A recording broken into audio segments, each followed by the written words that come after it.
India's two-wheeler electric scene just got a voltage upgrade.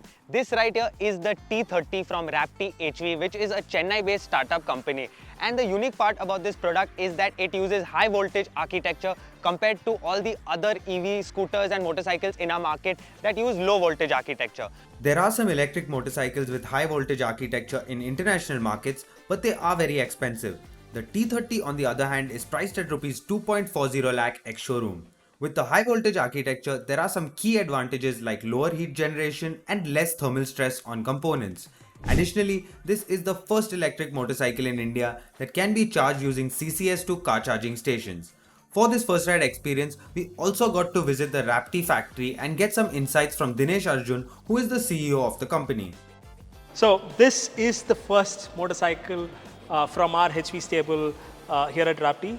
The fundamental benefit of high voltage is that the powertrain generates a lot less heat across the powertrain, right? To be very specific, we're pushing close to about 5x the voltage, which means that the heat produced in the motorcycle is 25x lesser than in a low voltage vehicle with the same power. This means everything from the motor cables to the motor controller can be much smaller, much lighter, using a lot less metal while being more efficient than the same power at a higher voltage. This also means for the first time for EVs, we bring the same USB-C level compatibility for charging, so you can use the same plug that goes into an electric car to charge here. The cable that comes with a Nexon or a Tesla can be used to charge the motorcycle in about 1 hour at home. And for the first time, a motorcycle that can use car fast charging stations where you charge for 20 to 80% in less than 36 minutes. So this is what we have today. That's great. And can you tell me something about the safety of this motorcycle? Sure. So one of the key problems when you're pushing a lot of power in something as closely packed as a motorcycle is heat. All of the metal components, right from your wires, generate a lot more heat. So in fact, if you're on lower voltage for the same power, you're pushing a tremendous amount of current, which can actually cause burns to the customer. Because we're at higher voltage, we're going to be a lot safer for the average user. There is a question about higher voltage, but that's why the entire vehicle, the high voltage battery is isolated from the low voltage battery. What happens only when you're in ride, the high voltage battery is connected. Otherwise, only the low voltage battery runs through the vehicle. And if the system detects any sort of a leak, even before you can even feel it, the vehicle cuts off completely. Now that you have a proper understanding of the T30, let us get into our first impressions of this electric bike and how it performs out in the real world. Now in terms of styling, as you can see, this has sharp elements at the front, a few curvy elements at the rear. I would say that it's a nice mix between an urban roadster and a sporty naked street fighter. And with a design like this, it will appeal to younger riders as much as it does to older riders. What you get is a LED headlight up front with unique DRLs that make this bike distinguish itself apart. It rides on 17-inch wheels. You have a split seat setup. You have large panels over here with sharp front end, and it also has grab rails to make it more practical. This is the first product from Raptee.HV, so the build quality is not the most premium, but it's a decent job for a first product. Like for example, there are a few panel gaps visible over here in the charging port area and the finishing of the rear grab rails. There are two variants of the bike, the T30 and the T30 Sport. Mechanically, they are the same, but the only distinguishing element is in the styling, where at the rear, the T30 Sport misses out on this for a cleaner tail-tidy look, and the indicators and the number plate are placed on this unit right here. Now, both variants get 3 color options. Both of them have black and white in common, but the T30 gets grey and the T30 Sport gets a red color option on offer. Now in terms of ergonomics, I'm 5'7" and as you can see, I can easily flat foot to the ground, but I'm placed there's a slight reach forward to the handlebars. I'm not completely upright. Taller riders than me will be completely upright on this motorcycle. The seat was comfortable throughout my ride. I mean, I did around 55 to 60 kilometers today and there was no strain on my butt, but my upper back did face a slight strain towards the end of the ride.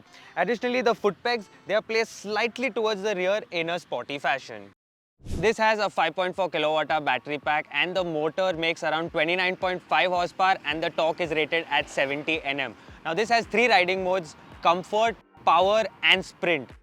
Now comfort is like an eco mode where it can basically do a top speed of around 65 kilometers per hour, but the acceleration in this mode is really slow. So I feel it's not really usable unless you are in stop-go traffic.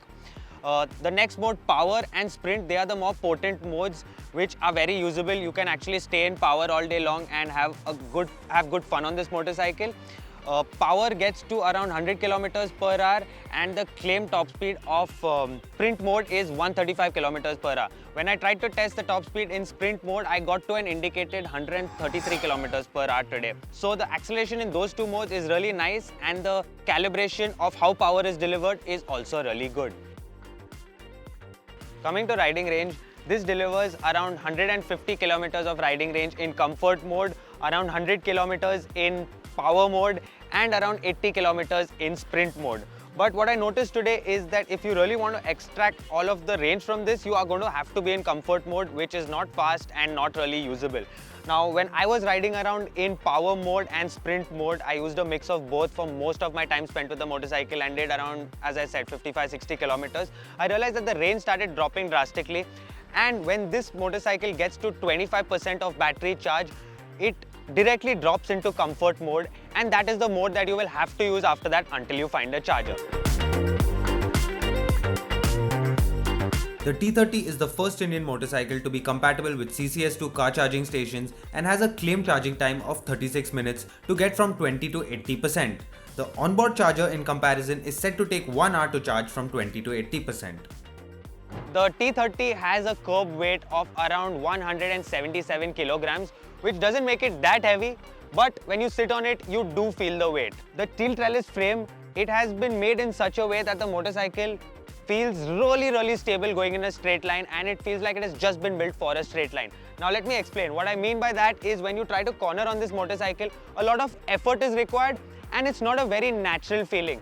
So you have to put in some effort to steer this motorcycle, put it into corners, and it's not the most confidence inspiring feeling, but once you do get used to it, it's something that is manageable.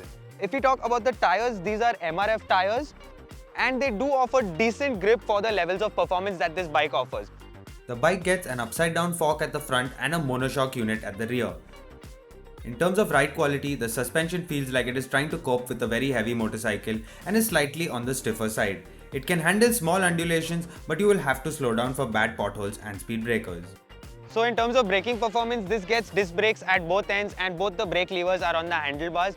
The braking performance is decent for the level of performance, but the modulation of the brakes is something that you will have to get used to. I mean, when you start braking, it feels like there's nothing and everything comes in all at once. And additionally, if you try to brake really hard in case of an emergency, there is some intrusion from the ABS.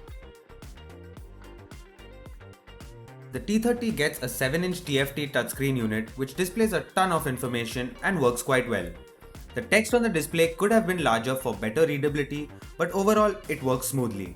It also gets turn-by-turn navigation with open source maps integrated with Raptee's own layer of UI. Additionally, the bike gets a keyless ignition system and it is part of the standard package. There was also a cruise control button on the switchgear, but currently this feature is still under development. The Raptee T30 has been in the making for around 7 years now, and it's nice to see this technology finally make its way to Indian electric motorcycles. Now the things I like are the motor that offers potent performance in the power and sprint modes, and the 7-inch TFT touchscreen that offers good functionality and works really well. I feel that the build quality and fit and finish can be improved, and the handling of this motorcycle can also be worked upon. Currently, this electric motorcycle can be booked in Chennai and Bangalore, and the brand is planning on expanding to cities like Mumbai, Pune and Delhi in the future. Raptee.HV T30 is priced at Rs 2.39 lakh ex-showroom for both the variants, and that makes it cheaper than any other international electric motorcycle with similar technology. But in a price-conscious market like our Indian market, it's going to be hard to justify that price tag, especially considering the riding range that this delivers. But overall, it is promising for a first product. Do let us know what you guys think of the T30 in the comment section below.